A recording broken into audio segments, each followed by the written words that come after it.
قید و بند کی صعوبتیں برداشت کرنے کے بعد عید الفطر سے چند دن پہلے ان کو عدالتوں کی طرف سے رہائی دی گئی تھی، لیکن جیسے ہی وہ جیل سے رہا ہوئے تھے ہاسپٹل میں ایڈمٹ ان کو کرانا پڑ گیا تھا لوائقین کو، اور وہ ہاسپٹل میں ایڈمٹ تھے اور زیر علاج تھے، اور کل وہ اپنی عدالت کے بعد جو ہے وہ بیماری کی حالت میں اپنے خالق حقیقی سے جا ملے ہیں۔ انا للہ و انا الیہ راجعون۔ اللہ تعالیٰ سے دعا ہے کہ اللہ تعالیٰ مرحوم کی مغفرت فرمائے اور ان کو جنت الفردوس میں اعلیٰ مقام عطا فرمائے۔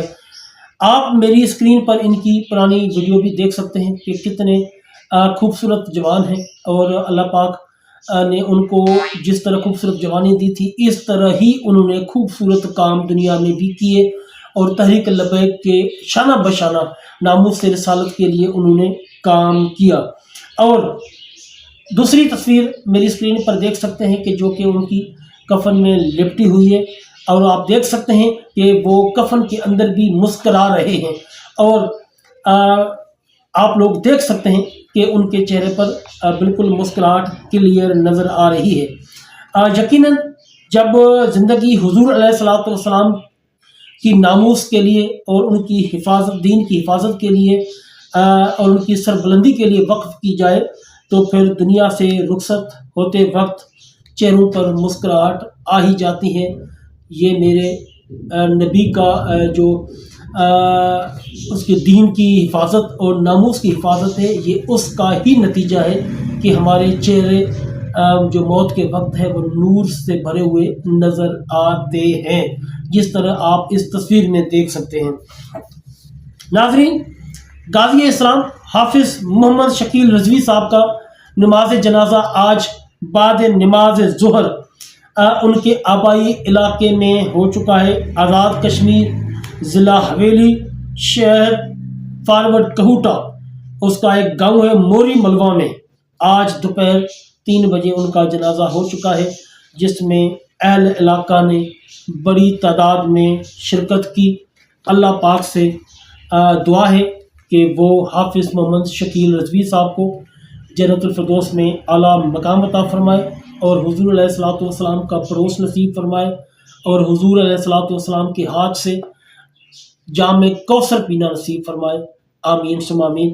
ناظرین، اگلی بات کرتے ہیں تحریک لبیک پاکستان کے جو مرکزی قائدین ہیں، ان کے لیے وقتاً فوقتاً لوگ آواز اٹھاتے رہتے ہیں، لیکن گورنر پنجاب سردار سلیم حیدر خان کے سامنے ایک بندے نے آواز اٹھائی ہے، بے شک وہ آواز ان سب آوازوں سے بھاری ہے، اس لیے میں آپ لوگوں کو یہاں پر بتا دیتا ہوں۔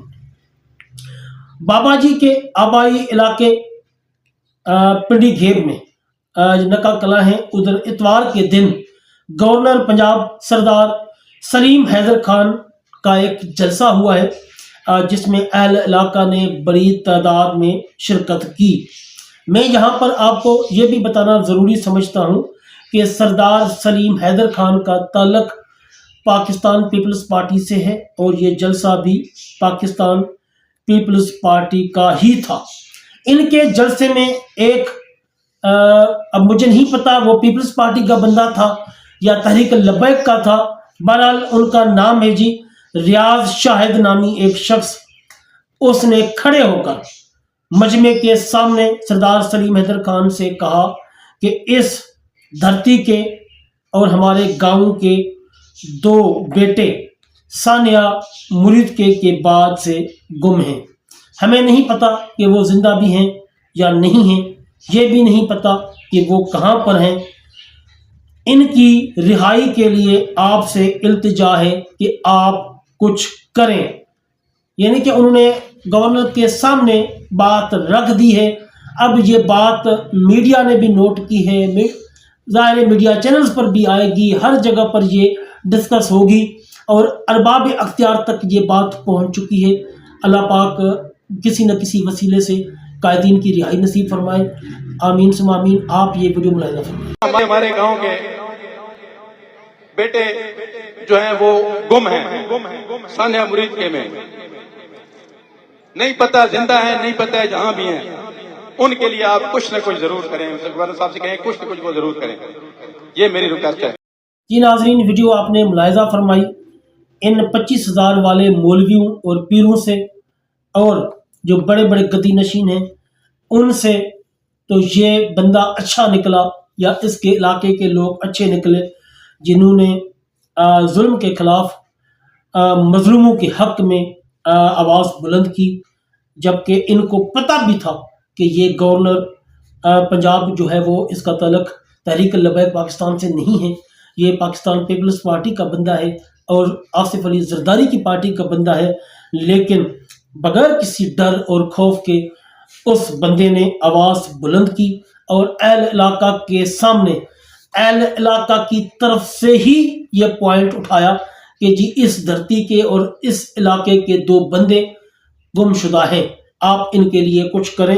یقیناً یہ آواز اٹھانا جو ہے ان کا، یہ ایک بہت بڑی بات ہے.